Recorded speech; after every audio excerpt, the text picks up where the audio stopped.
بس ماشي وافيرن وراح ميل إلى طائف أنت قوله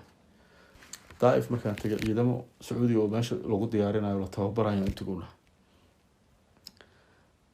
marka information ka aan helay waxa way u dhahay ciidanka tiradooda inaan la garan laakiin ciidan xoog leh ay meesha haystaan walibana ay ku haystaan dad xujeeya ay u diideen inay ka baxaan madax furasho u haystaan dadka xujeeyda qiyaas wuxuu dhahay waxaan ku qiyaasay 5,000 ma ka yareen dadka ay meesha ku haysteen haddana waxay ku soo aaduu dhahay waqti xajki inta dhamaaday xujeeydi aysan wada noqonin oo in badan oo kamid ah ay Maka joogtay salaada subax markii intii joogtay in baroon banaanka ku tukatay oo carartay mahane inta kale waa lagu qabsaday meesha qof inuu baxo loo ogolaaday ma jiro marka dibka ugu weyn marka kaas uu ahaa nimankii marka meesha waxay sameeyeen askartii meesha aan la joogna saraakiishoodii waxay dhaheen maxaa isticmaalaysaan waxaan ku yiri dhahay meesha helicopter ku soo maru dhahay soo fiiriyay biyo u baahanaa biyaha seeliyada haye biyo xaramka dhan inaan biyo ka dhigno kadibna koronto ku qabano biyaha wixii ku jira dhan korontada ay disho idinka waxa la laayay ma dhihino ciidankii iyo xujeeyada ma ka naxino yiri marka ay dadka la laayna kama naxayaan xuri biyo badan ma haysanadeen oo macnaa xaramka lagu buuxiyo barkada baa xaramka iyo wasi dadanaaya dikan aad dad cajiib marka sargaalka marka wuxuu dhahay marka waayahay fikrad kana keeno oo gas in lagu buufiyo meesha oo sun ah 7 tan ee dalbadeen aniga waxaan dalbaday 1 tan gas dilay ma soo xinaay gaaska wuxuu sameeynaa qofku wax ma arkay waa burma dadka qaar wadna xanuunka iyo neefta iyo qabowga dhimanayaan in yara ka faka karta bis gas sun waa u dhahay marka ciidamada Sacuudiga marka waxay dhaheen anaga see u tageena marka meesha gaaska hadii lagu buufiyo waa raacaynaa dadka aad iyo aad markaas oo bahal oo maasaqa oo tala gal gaaska lagu xiranaa waxay dhaheen waxa nooga daran waxa soo dhan nimanka meesha saaran toogashay raaxada nooga qaadeen askar badan ay naga dileen baalkii ma haysatiin miya oo xabad celinay waa haysana waa ka soo dhaxbaxay dheer anaga mid Faransiiska sameeyahayna aaway dhaheen waa kana anaa wato dhah ninka kale oo ila socdo waa wateen saddexdeena waa wadan ruuxan xabad waa ka soo dhaxbaxaysaa ma ka soo dhaxbaxaysaa dhawra qoriya inta ka qaada mid ila socdo geeska istaajiyan xabad ku sii daayo dhah dhig markaas ay dhaheen kuwana rabnaa dhag xabadoodii ka qaaday anikii aan ku dhufto yiri aniga hashi waxba waa ka dusi weys marka kuwana rabnaa dhah dalabkii koobaad horta waxa laga gado yiri alaabtaas meesha wala kala shaqeysana ganacsi socdaa aad iyo marka alaabtii laga gaday alaabtii markii laga gaday geedii laga gaday hawlgalkii marka waxay yiraahdeen waa in la soo afjaraa waqtigii rabta qaadato wixii ku dhimanaha ku dhinteen wadankii gacanta ka baxay boqol hawlgalkii la bilaabo yiri dhag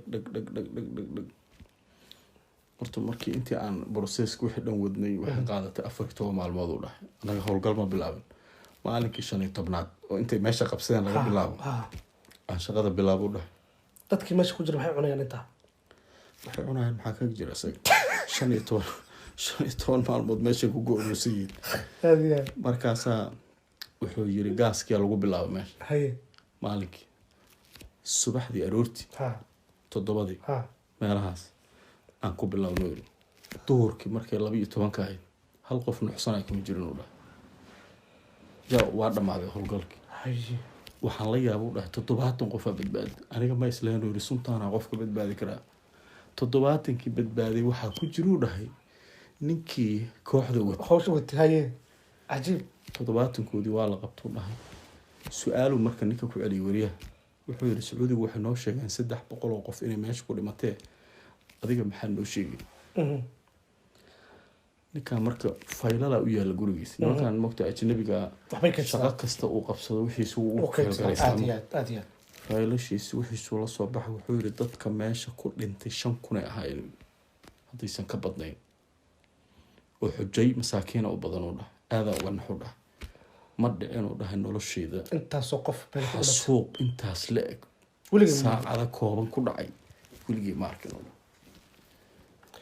waxaana loo fasaxay in gaaskaas loo isticmaalo gaaskaasaan u isticmaalno dhahay weliba wuxuu sii raaciyey waa ogaa u dhahay sunta gaaskaas 5 sano soo socotay wuxuu dhahay xaramka qofkii tago jiru ka qaaday mana loo sheegay dadkii see loogu sheegaa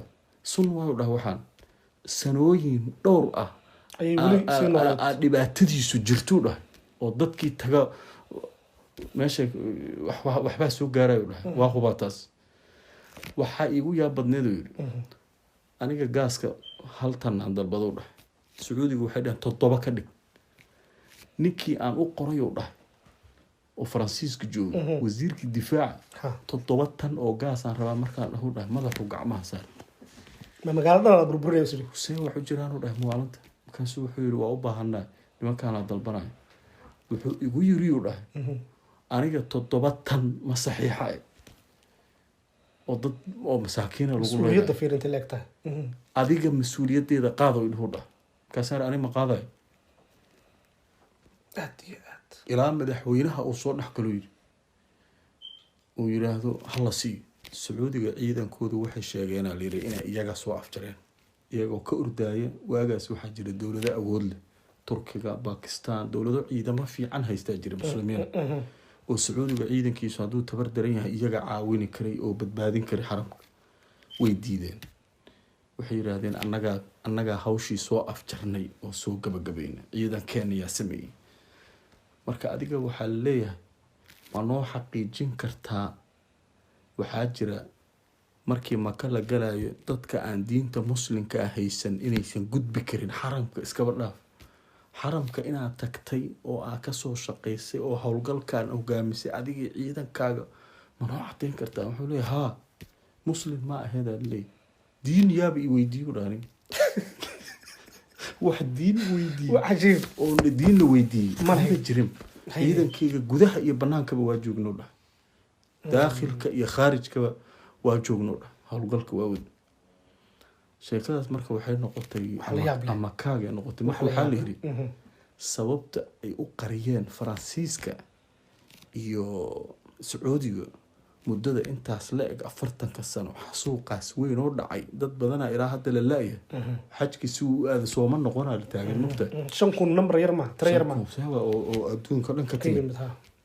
qof walba uu ka samray dadkiis markaasaa wuxuu yiri sababta loo qariyo aan ogahu yiri faransiisku wuxuu ku bedeshay oo dhahay heshiisiyo hub looga gadanaa 2 sano oo joogto ah sacuudiga lacag uu keenaa hubaa loo raraa macnaha businesskaas uu ku bedeshay faransiiska marka sheekadaas marka aaday waxay u noqotay sheeko la yaab leh dadkii dhan ku ama kaagaan waxa dhacay marka waxaa la isweydiinaa marka sacuudiga iyo faransiiska weli kama jawaabin haddayse maalmaha soo socda ka hadla marka way soo bandhigida arrintan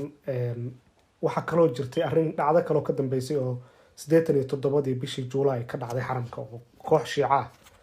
ay iyaduna ay galeen gudaha xaramka ay dad badan abduub ku qabsadeen taas waxaa la sheegaa lafteeda in 400 oo qof ay ku dhinteen marka tan kale oo 87 dhacday lafteeda marka macluumaadka la hayo waxa laga yaabaa inay u baahan tahay in aad loo baaro ay taas laftirkeeda ilaa hadda xogta la hayo wixii sacuudiga sheegay way mogtahay wali baaritaan kale laguma sameeyo marka tana hadda argagax gelisay dunida islaamka oo dhan fadeexad weyn ay ku noqotay sacuudigii marka waxaa la yaaban yahay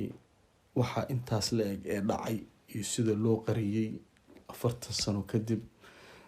waxaan mogtahay bini aadamkan Soomaalida waxay tiraahdaa mogtahay ilaahay ayabta geeko hoo qari geelamaad ma ka daraab macnaha ilaahay ayabtaada hal maalin hadduu qariyo macnaheedu maalin labaad ma ku daro way soo baxeen macnaha waxaa laga wadaa ceeb mar walba ma sii qarsanaanayso wax walboo dhaca 40 sana kasoo wareegato 50 sana kasoo wareegato 100 sana maalin waa la ogaanaa marka ceebta xataa waxay ka wadaan oo kale ceeb kaliya maahane takanada iyo godobta iyo wax kasta wax ma qarsamaan oo dhibaato way soo baxayaan marka barnaamijkaas waxaan kusoo qaadanay maanta barnaamijka faaqidaada adduunkan kusoo qaatay runtii barnaamij wuxuu ahaa dee wax cusubay ahaayeen oo macnaha tv-gaas aljazeera isaga laftirkiisa markii hore waxaan ma isku taxluujin jirin inaan isweydiiyo waa mogta aljazeera hadda muxuu u sameeyey sheekada waxaan mogtahay waxyaabo waxaa jira soo ahday waa ogtahay qatar iyo sacuudiga meel xunay ka maraysaa marka hadda malafka waxa la baaraya markii hore saaxiibaa la ahaa waxaa la ahaa dad walaala oo khaliijiyiina wixii waaweyn oo saas oo kaloo dhaca waa la is asturi jiray inkastoo warbaahinta waa madax banaanta la dhaha laakiin danta ma la isku xadgudba moogta laakiin hadda wax la isu reebanaa ma jirto male waxawaaye waa la kala tegay qoladan tv-yadan uu iska leeyahay sacuudigana waxay rabaan ay ka sheegaan qoladan haddayba soo helaan wax oo khatar ku ah iyagana waa ka helaan miis maxay noqon doonaa marka cawaaqibka arrintan ka dhasha wallaahi cawaaqib kaloo gooniya ma dhalana laakiin sumcad xumo weyna qoyska boqortooyada arrintan kasoo gaaraysa eheladii dadkii waxaa bilaaban doonaa dowlado badan dadka hadda la waayey waxaa ugu badnaa leeriyey indonesia iyo dowladahan kale oo muslimiinta dad badana uga dhintay marka waxaa laga yaabaa kiiskan in dib loo soo nooleeyo oo qaarkood magdhow gaaray arrintan caddaato maxkamad la furo oo dadkii ehladoodii ay yiraahdaan muxuu ahaa dadkeenii inta suntaas lagu laayay haddana muxuu ahaa dowladaha ugu weyn damage soo gaaraya sacuudiga faransiiskuna waa isaga qayb ka noqdo aad iyo aad baad u mahadsan tahay cabdiqaadir cashar nadaara